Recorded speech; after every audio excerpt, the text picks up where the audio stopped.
તમને અમદાવાદની વિષયમાં કંઈક કહેવું હોય તો એક જ લાઈનમાં તમે શું કહો? અમદાવાદની કઈ વિશેષતા એક લાઈનમાં તમે? કાંકરિયા એક વિશેષતા છે, કાંકરિયા છે, સિદ્ધી સૈયદની જાળી છે.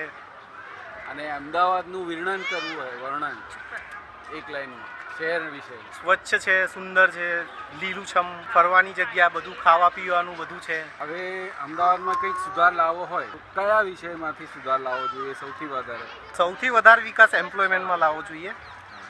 એમ તો અહીંયા પ્રોબ્લેમ નથી બીજા મતલબ યુપી એમપી બીજા સ્ટેટની સરખામણીમાં તો અહીંયા બહુ શાંતિ ને સલામતી ને નોકરીના બી દ્રશ્ય બધી રીતે સેફટી છે. અહીંયા બહારથી લોકો આવે છે. અહીંયા હું મારી કંપનીમાં જ વાત કરું તો મારા કંપનીમાં સ્ટાફમાં લગભગ 80% બહારના છે ને અહીંયા જે એકવાર સેટલ થયા છે એ અહીંથી જવાનું નામ નથી લેતા. તમે અમદાવાદથી કંઈક પણ અપેક્ષા રાખો તો શું, કઈ અપેક્ષા સૌથી વધારે તમારા કુટુંબ, તમારી શું અપેક્ષા હોય અમદાવાદમાં તરફ? જે અત્યારે બધે વિકાસ ચાલી રહ્યો છે, ડેવલપમેન્ટ ચાલી રહ્યું છે, તો એ સરકારનું એક સારું છે કે જ્યાં મતલબ ઝોપડપટ્ટી છે ત્યાં એક લોકોને બિલ્ડિંગ ઊભી કરીને ત્યાં એ લોકોને મકાન બી આપી રહી છે સરકાર. ભલે બીજા એરિયામાં આપી રહી છે પણ એ એક પગલું સારું છે.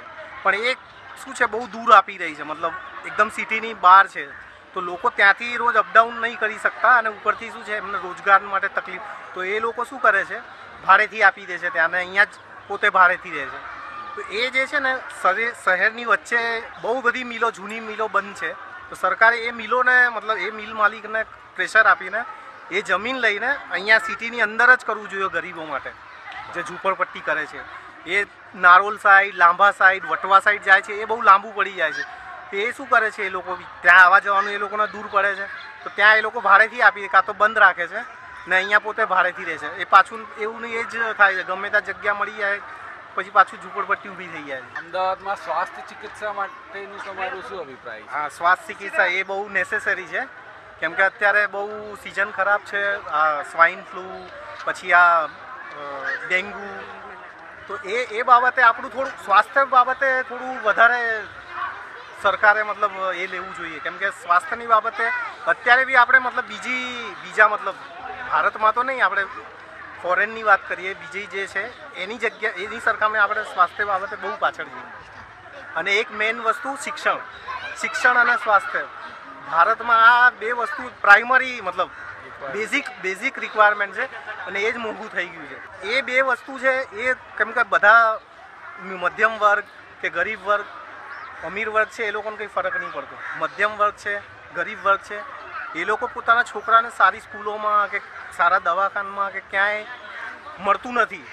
તો એ મેઇન બે વસ્તુ છે કે જે આપણને ગવર્મેન્ટ તરફથી મળે છે, પણ મતલબ નોર્મલ પબ્લિક જે રેગ્યુલર પબ્લિક છે એ લોકોને એની માહિતી જ નહીં હોતી કે શું લાભો આપે છે. અને ઉપરથી શું છે જે આ સ્કૂલોમાં છે, પ્રાઇવેટ સ્કૂલો છે, કોલેજો છે, ટેકનિકલ પછી પોલિટેકનિકલ, બધી જે બી MBAની છે, જે બી બધી સ્કૂલો છે, કોલેજો છે, ઇન્સ્ટિટ્યૂટ છે, એમાં ભાવ મતલબ ફીઝ એટલી છે, ટ્યુશન ફીઝ એટલી છે, સ્કૂલો હોવા છતાં બી ટ્યુશન કરાવવું પડે છે.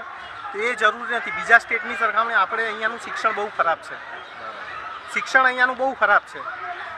રાજસ્થાનનું જોઈએ, યુપી એમપીના જોઈએ, ગવર્મેન્ટમાં જે લોકો મતલબ જે લોકો એક્ઝામ વધારે પાસ કરે છે એ યુપી બિહારના હોય, કેમ કે એ લોકોને બેઝિક મતલબ પહેલેથી શરૂઆતથી GK જનરલ નોલેજનું સબ્જેક્ટ હોય છે એમના ત્યાં. આપણા ત્યાં તો જનરલ નોલેજ કોઈને ખબર જ નહીં હોતી, મતલબ ચાલુ હોય છે. હા, પછી 12માં કોલેજ પછી ચાલુ કરશે, ત્યારે શું તમે થોડી આખું જનરલ નોલેજની બુક વાંચી લો. શિક્ષણ થશે તો બધું જે બાકીની વસ્તુ એમને એમ બધું વ્યવસ્થિત થઈ જશે.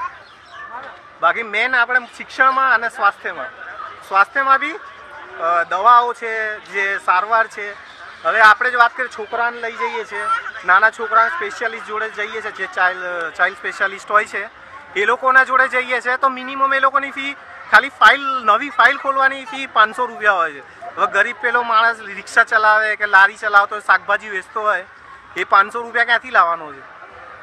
પશ્ચિમ વિસ્તાર છે, જે નદી પાર છે એ તો ઠીક છે, પણ આ પૂર્વ વિસ્તારમાં જે ડેવલપમેન્ટ જે પશ્ચિમ વિસ્તારની સરખામણીમાં છે બહુ ઓછું છે.